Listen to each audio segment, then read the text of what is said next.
So today we'll be bleeding the coolant system, and the first thing to do before starting the bleeding process is to make sure that your breather hoses are connected. So there's two breather hoses, one connected to the heater and one connected to the radiator. This is the upper driver's side, and we want to make sure that these are vertical so that when this fills up with coolant and bubbles, the coolant doesn't get into the car. So connect those up. This one here goes to the breather plug on the radiator, and again to the breather plug on the heater control. And we can zoom in here, take a closer look.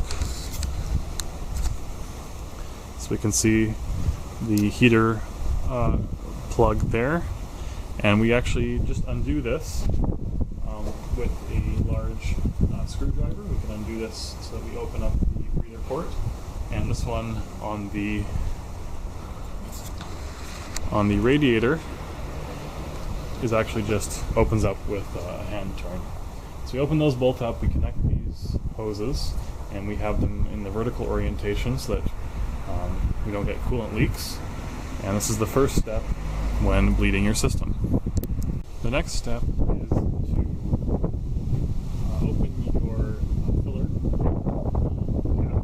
So because I have the engine swapped, the filler cap's in a different position than on the original 16 valve engine.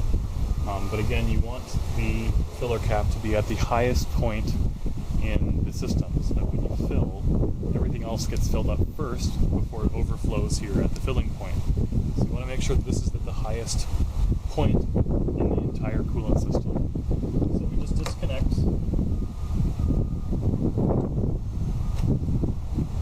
the cap and put in a funnel. And now we can start filling with a mixture of water and coolant. I use distilled water. And since we have the front breather plugs open, this will start filling up the system, letting the air out as we fill, so that no air bubbles get trapped. And when we fill to a certain point, we're actually going to start seeing the coolant and water filling up those breather tubes, again because this is the highest point in the system. So we're just going to keep filling until we can actually see the level of coolant and water in this filler cap here. And then we're going to close the system. We're going to close it one click, not two clicks. And then we're going to run the system. We're going to run the engine for a couple minutes. We're going to try and get some of those air bubbles that are trapped in somewhere in the system out through the breather plugs. And once we run the system for a little while, we're going to reopen everything, fill up more water and coolant if we have to, and then just continue that process over and over again. So let's go ahead and start that now. Oh, just one point. Put down a rag here. You're going to get some spillage, and it's going to go right onto the exhaust manifold.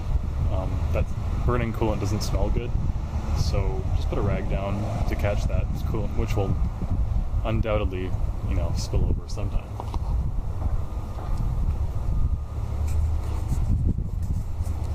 So just a note here, I said before that I'm using distilled water. I'm doing this because I don't want to have any minerals or anything in the water that can start to clog up the system over time. So I'm going to use distilled water. It's really cheap. You can buy it at your drugstore. And I'm going to combine the distilled water with equal parts Toyota Long Life coolant. So this is the one you have to mix, not the pre-mixed one.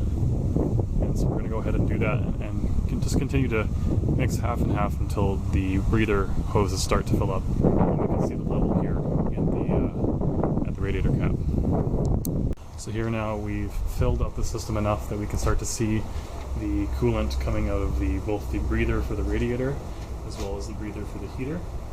And we have the coolant filled up to a level where the fill point is also being backed up enough. So the system's completely full now. There still might be some small air bubbles trapped somewhere in the system, so we're going to close everything off, run the system for a couple minutes. Remember to keep the radiator cap only at the first click, not the second click. And then we're going to reopen everything after we let it cool down a little bit. If you open the system when it's still really quite warm or hot, I did this before, especially the heater one will start to spit because it's under pressure when it's heated. And so this one will start to spit hot coolant everywhere. So before I actually had to have a catch can, like a reservoir, I just used one of the bottles from the distilled water to catch that. Otherwise it's going to spit coolant everywhere all over the frunk here. The radiator one was fine just because it's long enough. It rises a little bit, but be careful if you're going to do this when the coolant is still hot. Make sure you have a catch can, otherwise let it cool down sufficiently before you open everything up again. So let's go ahead and do that now and see what happens. So here I've let the car run for a couple minutes. I actually have a water temperature gauge to let me know when the thermostat actually opens up the rest of the coolant system. So I know that the coolant has circulated through the radiator, through the heater. And one thing to note that I didn't mention before is to make sure your heater is set to full hot.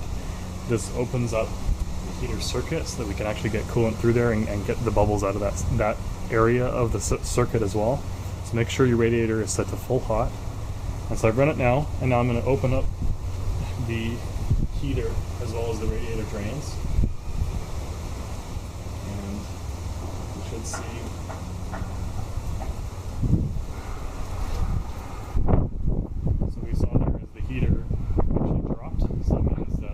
air trapped in the system, and the coolant went to fill that air.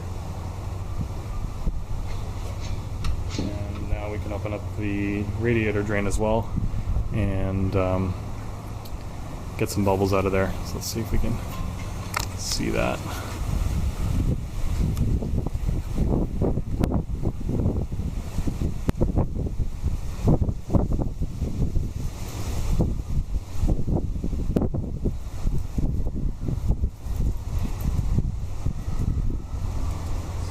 Bubbles, which is a good sign.